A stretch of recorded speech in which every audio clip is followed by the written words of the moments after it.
जो विमीय समीकरण है उसके क्या सीमा बंधन है, मतलब लिमिटेशन है वो क्या है विमीय समीकरणों की। हमने जो पिछला वीडियो लेक्चर थे उनमें हमने कुछ क्या पढ़ लिए थे कि विमीय समीकरणों का क्या क्या है वो उपयोग है। तो उपयोग है, तो यहाँ पर क्या उपयोग जो हमने उपयोग किए उनकी सहायता से हम क्या ज्ञात नहीं कर सकते। तो कहने का मतलब हम यहाँ पर अभी ज्ञात करेंगे कि विमीय समीकरणों के क्या क्या है वो सीमा बंधन है, मतलब लिमिटेशन है वो क्या है। तो देखो विमीय समीकरणों के सीमा बंधन, ठीक है। सीमा बंधन मतलब लिमिटेशन क्या है कि क्या चीज है जो हम ज्ञात नहीं कर सकते हैं विमाओं की सहायता से। तो यहाँ पर देखो इसके 4 टॉपिक है जिसके बारे में बात कर लेते हैं। यहाँ पर कि सीमा बंधन की बात करें तो जो विमीय समीकरण होती है, हमें पता है कि विमीय समीकरणों का प्रयोग किया जाता है किसके लिए, एक मात्रक पद्धति से दूसरी मात्रक पद्धति में बदलना, ठीक है, एक भौतिक राशि को। इसके अलावा सूत्र की सत्यता की जांच करना, सूत्र स्थापित करना, ठीक है। तो देखो लिमिटेशन की बात करूं तो जब सूत्र स्थापित करते हैं ना तब हमारे पास में वहां पर क्या होता है, हमारे को जो एक नियत राशि होती है, जैसे एक कोई नियतांक होता है, जैसे k की बात करें, ठीक है, तो जो k नियतांक होता है उसके बारे में हमारे को विमीय को वो ये जो विमीय समीकरण इसकी सहायता से हम ज्ञात है वो नहीं कर सकते। कहने का मतलब नियतांक का मान ज्ञात नहीं कर सकते, मान ज्ञात नहीं कर सकते हैं, ज्ञात नहीं कर सकते हैं किसकी सहायता से, विमाओं की सहायता से, ठीक है। मतलब विमाओं की सहायता से हमें वो जो भी, जैसे अगर मैं बात करूं जैसे t बराबर हमने देखा था 2 pi root of l upon g, ठीक है, पिछले वीडियो लेक्चर में हमने किया था, एक सूत्र स्थापित किया था। तो यहाँ पर ये जो 2 पाई है ये क्या है, ये है k, और हमें वो क्या नहीं कर पाए थे, विमीय समीकरणों की सहायता से k का मान है वो ज्ञात नहीं कर पाए थे। मतलब इसको प्रैक्टिकल करके ही हमारे को वो क्या करना पड़ेगा, k का मान निकालना पड़ेगा। तो ये इसका क्या होगी, एक सीमा बंधन होगी यहाँ पर, ठीक है। तो ये इंपॉर्टेंट बात है जो आप ध्यान में यहाँ पर रखोगे कि कोई भी नियत राशि होगी, ये नियत मान होगा, तो यह नियतांक होगा, उसका मान हम ज्ञात नहीं कर सकते हैं किसकी सहायता से, विमीय समीकरणों की सहायता से। आगे दूसरा पॉइंट की बात करें तो विमीय समीकरणों की सहायता से हमें वो ऐसी भौतिक राशि का सूत्र स्थापित नहीं कर सकते जो 3 से अधिक राशियों पर निर्भर करती है, ठीक है। क्या करती है, 3 से अधिक राशियों पर, 3 से अधिक राशियों पर निर्भर करने वाली भौतिक राशि का क्या नहीं कर सकते हैं, सूत्र स्थापित नहीं कर सकते हैं, ठीक है, कर सकते हैं। तो ये इसकी एक क्या होगी, दूसरी कमी होगी, ठीक है।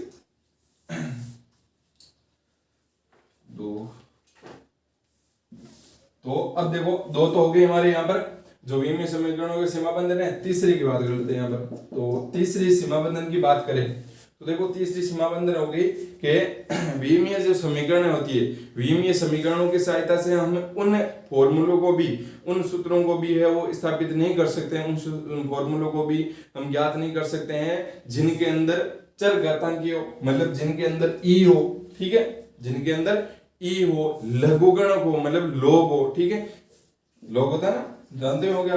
तो आप तो नहीं जानते हो, फिर भी हम आगे जब पढ़ेंगे ना तब आपको पता चल जाएगा, ठीक है। ऐसे तो 10th क्लास के अंदर आया था ना वो पीएच स्केल वगैरह वगैरह आया था, उसके अंदर आया था, ठीक है। तो जो जिन फॉर्मूले के अंदर है वो लोग आता है, ई आता है, या फिर कोस थीटा साइन थीटा वगैरह आता है ना, उनको हम ज्ञात नहीं कर सकते हैं किसकी सहायता से, विमीय समीकरणों की सहायता से। तो ये क्या होगी, इसकी तीसरी है वो क्या होगी, इसकी कमी होगी विमीय समीकरणों, ठीक है। अगली चौथी कमी की बात करें या सीमा बंधन की बात करें कि क्या सीमा बंधन होगी, तो हम विमीय समीकरणों की सहायता से है वो कोई भौतिक राशि सदिश होगी या अदिश होगी उसके बारे में हम ज्ञात है वो नहीं कर सकते कि कोई राशि क्या होगी, कोई भी भौतिक राशि सदिश या फिर अदिश राशि होगी, इसके बारे में हम पता नहीं कर सकते हैं किसकी सहायता से, इस विमीय समीकरणों के सहायता से। तो ये जो 4 इंपॉर्टेंट बातें थी, 4 इंपॉर्टेंट है वो विमीय समीकरणों के सीमा बंधन थे जो आपको यहाँ पर समझना जरूरी है, उसके बारे में हमने अध्ययन है वो कर लिया, ठीक है। तो ये होगी हमारे विमीय समीकरणों के सीमा बंधन। अब हम अगला जो टॉपिक है उसको हमें शुरू करते हैं। तो देखो अगला टॉपिक क्या, हमारा टॉपिक रहेगा कि मापन में त्रुटियां, कि मापन में त्रुटियां हैं वो किस प्रकार से शुद्धता होती है और किस प्रकार से त्रुटियां रहती है। तो पहले हम बात कर लेते हैं कि त्रुटि है वो क्या होती है। तो यहाँ पर देखो त्रुटि की बात करें तो किसी भौतिक राशि के वास्तविक मान, किसी भौतिक राशि के वास्तविक मान वे मापे गए मान में अंतर ही त्रुटि कहलाता है। ठीक है, क्या होता है कि कोई भी भौतिक राशि है, उस भौतिक राशि के वास्तविक मान और जो मापा गया मान है उसमें जो अंतर है वही आपका क्या कहलाएगा, त्रुटि है वो कहलाएगा। ठीक है, उसी को हम क्या कहेंगे, त्रुटि कहेंगे। कैसे कि मान लो एक भौतिक राशि है, ठीक है, उसका वास्तविक मान कोई बात करते हैं किसी वस्तु की, ठीक है, उस वस्तु का वास्तविक जो वस्तु का भार है वो है 2 kg। कितना है, 2 kg। और हमने क्या किया, उसको मापने के लिए भाई क्या असल में 2 kg है या फिर नहीं है। ठीक है भाई, उसका फिक्स है, उसका भार कितना है, 2 kg है। तो हम क्या करेंगे, उसको चेक करने के लिए किसी उपकरण का सहायता लेंगे। तो हम उपकरण की सहायता लेके वहां पर है वो चेक करेंगे। ठीक है, तो उस उपकरण में कोई ना कोई प्रॉब्लम रह गई होगी। ठीक है, बनाते समय उसको सही नहीं बनाया होगा या हमने उसको सही जगह पर नहीं रखा होगा। तो इस प्रकार से वहां पर क्या होगा, उस वस्तु का जो भार है वो हमारे को 2 kg नहीं मिलेगा। उसका भार है वो हमारे को थोड़ा बहुत इधर उधर है वो मिलेगा। ठीक है, मतलब कम ज्यादा है वो मिलेगा। तो इसका मतलब यहाँ पर क्या रहेगी, उसका वास्तविक मान 2 kg था और हमने उसका कितना माना, मान लो 1.999 कुछ हमने माना। इसका मतलब वहां पर जो 0.1 है वो तो आपकी त्रुटि रहेगी ही ना। तो इसी 0.1 को इसी को हम क्या कहते हैं, त्रुटि कहते हैं। मतलब वास्तविक मान और मापा गया मान है उसमें जो भी अंतर मिलेगा हमारे को वही हमारी क्या होगी, त्रुटि होगी। ठीक है, तो ये त्रुटि के बारे में हमने यहाँ पर देख लिया। अब देखो त्रुटियां कितने प्रकार की होती है। तो त्रुटियां मुख्यतः वो 3 प्रकार की होती है। कितने प्रकार की होती है, 3 प्रकार की होती है। सबसे पहले जो त्रुटि है, यहाँ पे लिख देता हूं, त्रुटि 3 प्रकार की होती है। त्रुटियां 3 प्रकार की होती है। तो त्रुटियां 3 प्रकार की होती है। पहली त्रुटि की बात करूं तो पहली त्रुटि है आपकी क्रमबद्ध त्रुटि। कौन सी त्रुटि है, क्रमबद्ध त्रुटि। ठीक है, ये होगी। उसके बाद में दूसरी आपकी यादृच्छिक त्रुटि। कौन सी है, यादृच्छिक त्रुटि। ठीक, इसके बारे में हम अध्ययन करेंगे कि ये क्या क्या त्रुटियां हैं। और तीसरी जो आपकी त्रुटि है वो है स्थूल त्रुटि। तो यहाँ पर हम पहले किसकी बात कर लेते हैं, जो क्रमबद्ध त्रुटि है उसकी बात कर लेते हैं कि क्रमबद्ध त्रुटि है वो क्या होती है। उसके बाद में हम आगे किसी बारे में बात करेंगे, ये यादृच्छिक और जो स्थूल त्रुटि है उसके बारे में बात है हम करेंगे। तो यहाँ पर सबसे पहले बात करते हैं क्रमबद्ध त्रुटि। तो क्रमबद्ध त्रुटि की परिभाषा क्या होगी, तो क्रमबद्ध त्रुटि की परिभाषा मैं अगर आपको बताऊं तो क्रमबद्ध, ठीक है, मतलब एक क्रम में है वो क्या होती है, त्रुटि होती है।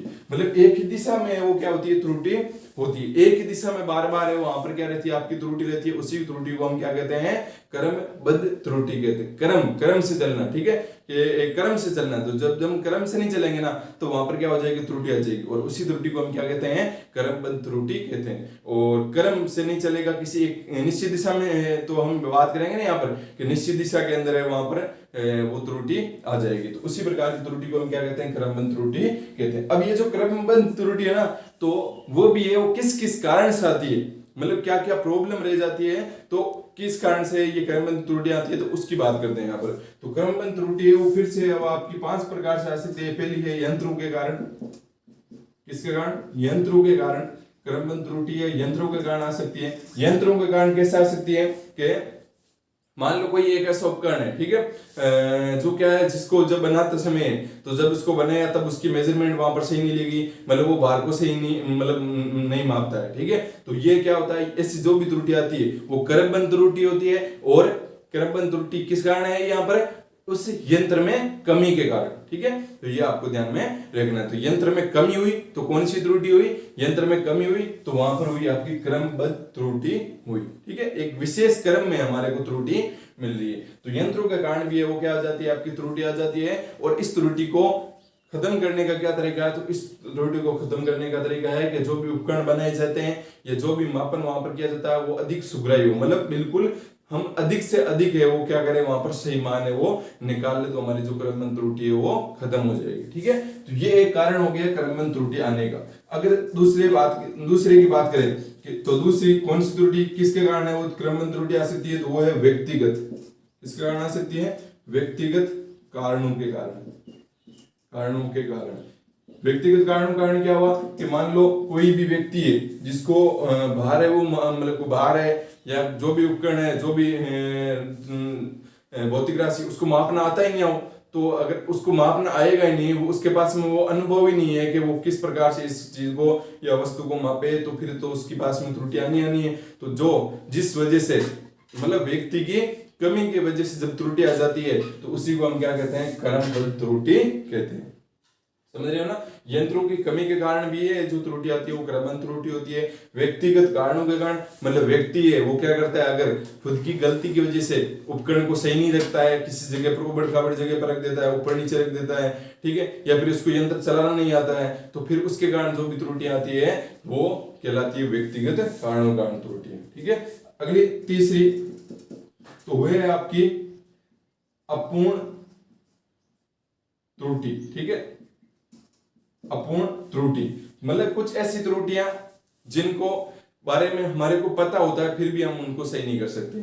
मतलब ऐसी त्रुटियां जिनके बारे में हमारे को पता रहता है कि हम इसको सही कर सकते हैं लेकिन फिर भी नहीं, मतलब सही नहीं कर सकते हैं उसको फिर, तो ऐसी त्रुटियां वो क्या होती है, अपूर्ण त्रुटियां होती है, मतलब हम उनको सही नहीं कर सकते। जैसे अगर मैं बात करूं उष्मा का मापन करना है, ठीक है, तो उष्मा का मापन करना है तो वहां पर ध्यान में हमें रखना पड़ेगा वहां पर कि जब भी हम उष्मा का मापन करेंगे तो उष्मा का कुछ भाग विकिरण के रूप में चला जाता है। किसके रूप में चला जाता है, विकिरण के रूप में चला जाता है। विकिरण क्या होता है, विकिरण होता है मतलब जैसे सूर्य का प्रकाश है, ठीक है, तो सूर्य का प्रकाश जैसे सात रंग उत्सर्जित करता है ना, तो उसी प्रकार से उष्मा भी है, उसकी भी क्या होते हैं, अलग से रंग होते हैं, उन रंगों को हम विकिरण कहते हैं। ठीक है, पेरा बैंगनी अवरक्त क्षेत्र, ये अलग अलग क्षेत्र होते हैं, ठीक है, दृश्य क्षेत्र वगैरह आते हैं। तो विकिरण में है कुछ भाग है उष्मा का चला जाता है, इसकी वजह से हमें वो क्या नहीं कर पाते हैं, उष्मा का सही मापन नहीं करते, तो ये क्या अपूर्ण त्रुटि है, अपूर्ण त्रुटि है। तो ये इस कारण से भी क्या आ सकती है, क्रमबद्ध त्रुटियां आ सकती है। अगली चौथी त्रुटि की बात करें तो वह है बाह्य कारकों के कारण। बाह्य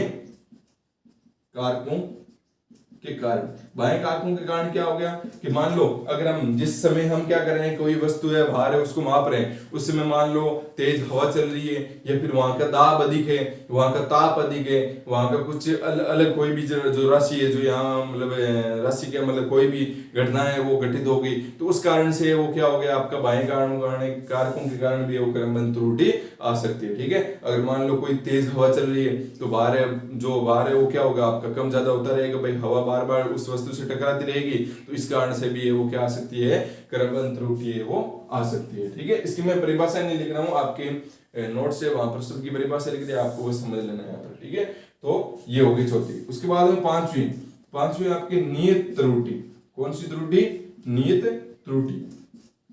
तो नियत त्रुटि कौन सी होती है, वह त्रुटि जो क्या रहे आपकी बार बार नियत रहे। ठीक है, मतलब हर बार जब भी हम जो मापे कोई भी वस्तु का भार मापे तो बार बार एक ही एक त्रुटि आ रही, मतलब 2 kg मापा तब 1.99 आया, 3 kg मापा तब 2.99 आया, मतलब बार बार 0.1 है वो क्या हो रही है, रिपीट हो रही है। तो इस प्रकार की जो त्रुटि होती है उसको हम बोलते हैं नियत त्रुटि। और नियत त्रुटि किसके कारण आती है, वो मतलब नियत त्रुटि किस में आती है, वो आती है क्रमबद्ध त्रुटि। मतलब नियत त्रुटि होगी इसका मतलब क्रमबद्ध त्रुटि हुई, बाह्य कारकों जो भी त्रुटि आएगी मतलब क्रमबद्ध त्रुटि हुई, अपूर्ण जो भी त्रुटि होगी वो क्रमबद्ध त्रुटि होगी। मतलब इन सभी कारणों कारण जो भी त्रुटियां आएगी वो कौन सी त्रुटि के अंदर गिनी जाएगी, वो गिनी जाएगी क्रमबद्ध त्रुटि। त्रुटि कितने प्रकार की होती है, 3 प्रकार की होती है, क्रमबद्ध त्रुटि, यादृच्छिक त्रुटि, स्थूल त्रुटि। तो हम यहाँ पर पहले कर रहे हैं अध्ययन क्रमबद्ध त्रुटि का। क्रमबद्ध त्रुटि किस कारण से आती है, ठीक है, तो वो कारण हमने कुछ 5 या जो है हमने कारण है कुछ देख लिए। ठीक है, तो ये हो गई आपकी क्रमबद्ध त्रुटि। अब अगली जो त्रुटि है उसके बारे में हम अध्ययन करते हैं। और अगली त्रुटि कौन सी आपकी, यादृच्छिक त्रुटि।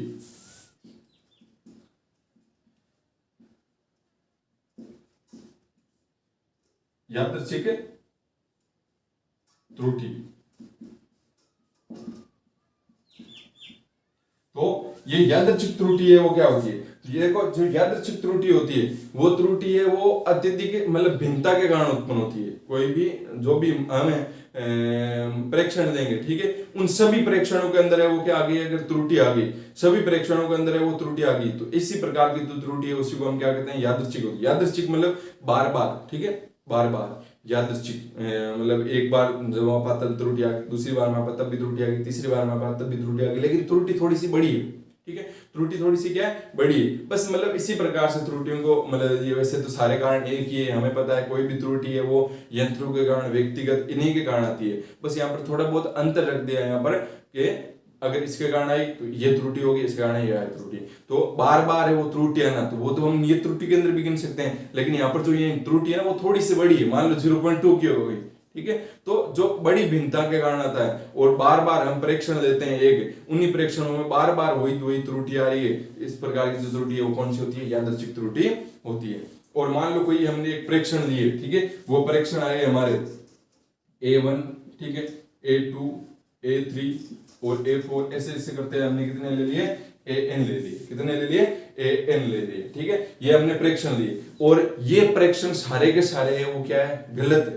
परीक्षण क्या है, सारे के सारे गलत है भाई। हमने मेजरमेंट लिया, कोई भी उपकरण उसकी सहायता से किसी मान को मापा और मान लो हमारे पास में लंबाई आई अलग अलग, 1 सेंटीमीटर, 2 सेंटीमीटर, 3 सेंटीमीटर। अब इन सब में 1 सेंटीमीटर, 2 सेंटीमीटर, इनमें सब में प्रॉब्लम है। क्यों? क्योंकि ये त्रुटिपूर्ण मान है, त्रुटिपूर्ण मान है। तो ये सारे त्रुटिपूर्ण मान है। ये क्या है, ये प्रेक्षण है, ये प्रेक्षण लिए हमने, तो ये सारे त्रुटिपूर्ण मान है। तो इन्हीं त्रुटिपूर्ण मानों को, ठीक है, इनको शुद्ध करने के लिए, सही करने के लिए हमें क्या करना पड़ेगा, यहाँ पर जितनी भी है इनका माध्य लेना पड़ेगा। माध्य कैसे लेंगे, इन सबको क्या कर देंगे, A1 plus A2 plus A3 plus A4 plus करके प्लस AN और बट्टा। माध्य कैसे लिया जाता है, दो राशियों का कैसे माध्य लेंगे, जैसे अगर मैं बोलूं 1 और 2 का माध्य लो, 1 और 2 का माध्य मतलब 1 और 2 का बीच का क्या होगा, तो 1 और 2 का माध्य लेंगे 1 प्लस 2 बट्टा कितना होगा 2।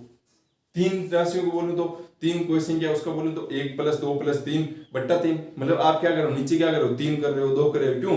क्योंकि आपने 3 राशियों बोला, 3 का माध्य लिया। तो यहाँ पर कितनी राशियां आपकी, कितने, सॉरी मतलब राशियां बोलो, कितने आपके मान है, मान कितने, मान है आपके n तक। तो यहाँ पर नीचे क्या कर दो, n कर दोगे, तो ये आ जाएगा आपका माध्य।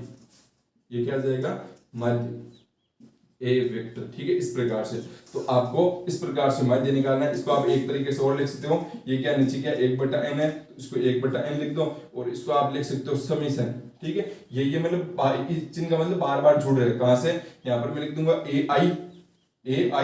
आई का मान कहां से, 1 से लेके n तक, ये ऐसे इस प्रकार से लिख सकता हूं। मैं क्या करूंगा, यहाँ पर देखो आई का मान कहां पर है, मैंने लिख दिया AI, और आई का मान क्या है, 1 से लेके ऊपर n तक, आई बराबर 1 और ऊपर लिख दिया n। इसका मतलब मैं क्या कर सकता हूँ, इसका तो मतलब वो जोड़ सकता हूँ बार बार, यहाँ पर जो भी मान आएंगे, और यहाँ पर आई की जगह पहले मैं 1 रखूंगा, फिर 2 रखूंगा, 3 रखूंगा, ऐसे करते हैं उनको जोड़ते हैं। ये ऊपर वाला मान आएगा और ये एक जो n है उसको बाहर निकाले 1/n। तो इस प्रकार से भी मैं यहाँ पर लिख सकता हूँ। तो ये क्या होगी, आपकी यादृच्छिक त्रुटि होगी। और यादृच्छिक त्रुटि में ये त्रुटिपूर्ण आपके प्रेक्षण थे, और इन्हीं त्रुटिपूर्ण प्रेक्षणों को शुद्ध करने के लिए, सही करने के लिए हमने यहाँ पर इसका माध्य ले लिया, तो ये हमारा सही मान हमारे को प्राप्त हो जाएगा। ठीक है, समझ गए आप।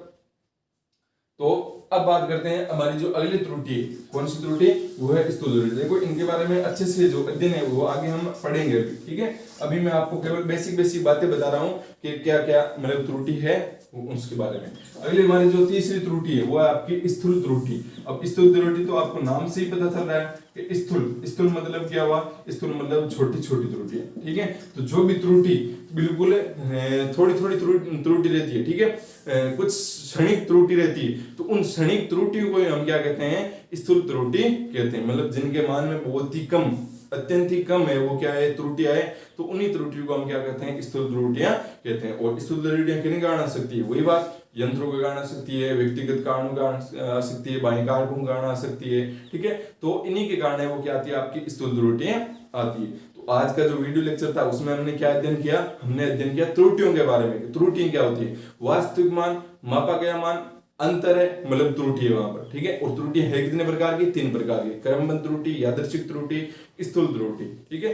क्रमबद्ध त्रुटि हमने देख ली, जो एक ही दिशा में आई त्रुटि वो क्रमबद्ध त्रुटि होती है। यादृच्छिक त्रुटि जो क्या है आपकी, मतलब बार बार दोहराई लेकिन उसमें भिन्नता भी ज्यादा हो। और स्थूल त्रुटि कौन सी होती है, जिसके अंदर भिन्नता बहुत ही कम हो, मतलब अंतर बहुत ही कम हो, तो वैसी त्रुटि आपकी क्या कहलाती है, स्थूल त्रुटि कहलाती है। तो इस प्रकार से हमने यहाँ पर 3 त्रुटियों के बारे में अध्ययन कर लिया। बाकी डिटेल से जो अध्ययन है उसको हम अगले वीडियो लेक्चर में कवर करेंगे।